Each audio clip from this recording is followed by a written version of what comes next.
you're selling a pricey luxury car, it's always a good idea to have an interior like this one.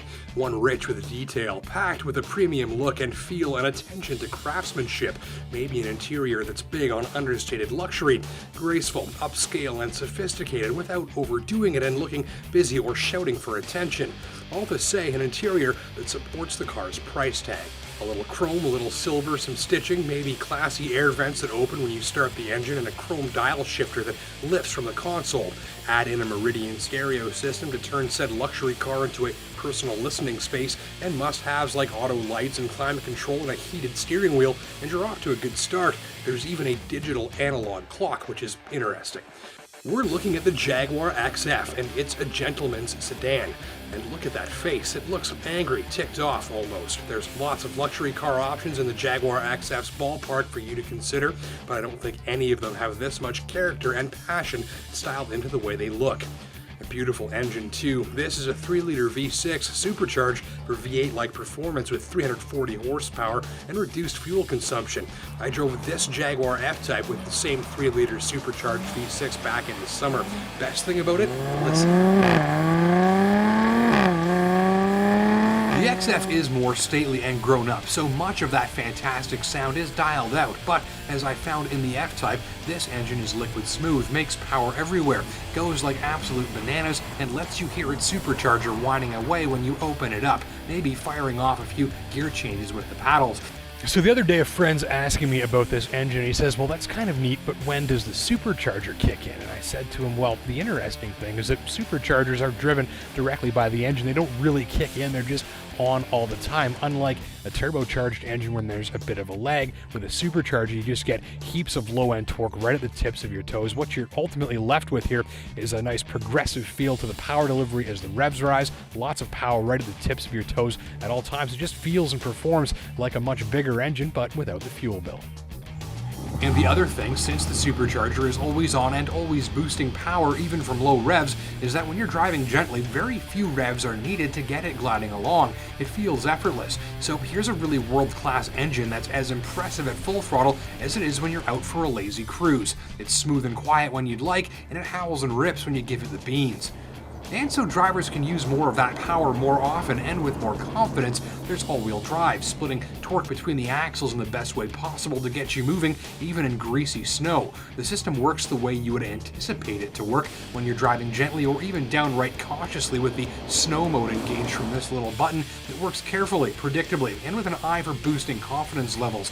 Put your boot down and it gets a little friskier, more tail-happy, and even more entertaining. By reacting to what the driver wants to get up to, this all-wheel drive system is great for slippery weather confidence or slippery weather fun, losing nothing in between.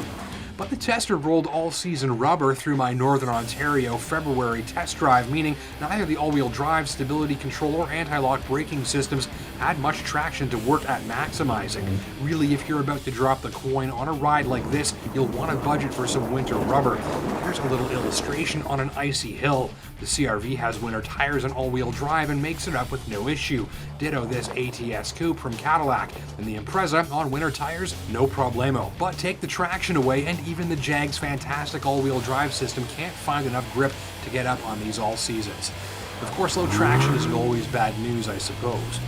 Nicely done ride. It's soft enough to be comfortable and laid back, but there's a nice tautness dialed in, making it feel surprisingly athletic and even encouraging you to push it a little in corners. I wasn't going to do that in this weather on these tires, but I figure for drivers who want something balanced nicely between backroads, entertainment value, and classy long-haul cruising, this should hit the mark nicely. Steering backs it up. It's quick without being hyperactive and heavy without being oppressive. It's refined and feels proper for the XF's intentions with a touch of sportiness. Elsewhere, no issue with room for 4 adults, and I noticed a few nice touches relating to driving this thing when it's really, really cold. First, the heated seats and steering wheel get fiery hot in quick order.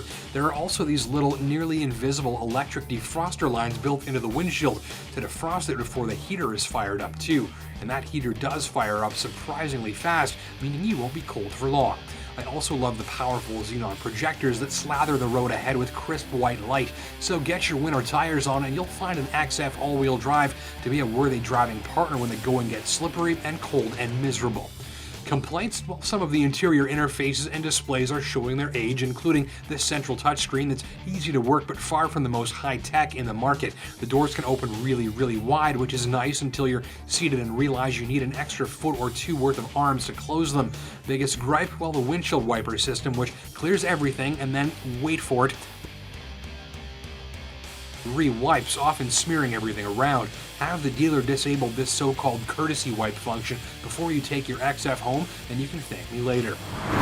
So let's sum up this beautiful, supercharged, super classy British luxury sedan, shall we? You'll like the power output, the smooth engine, the gorgeous, elegant and simple cabin, the various winter-busting features including the fast-acting and fiery hot heated seats and steering wheel, and the slick all-wheel drive system that seems to sense your intentions and respond accordingly. You'll also like the classiness, sophistication and all-around comfort.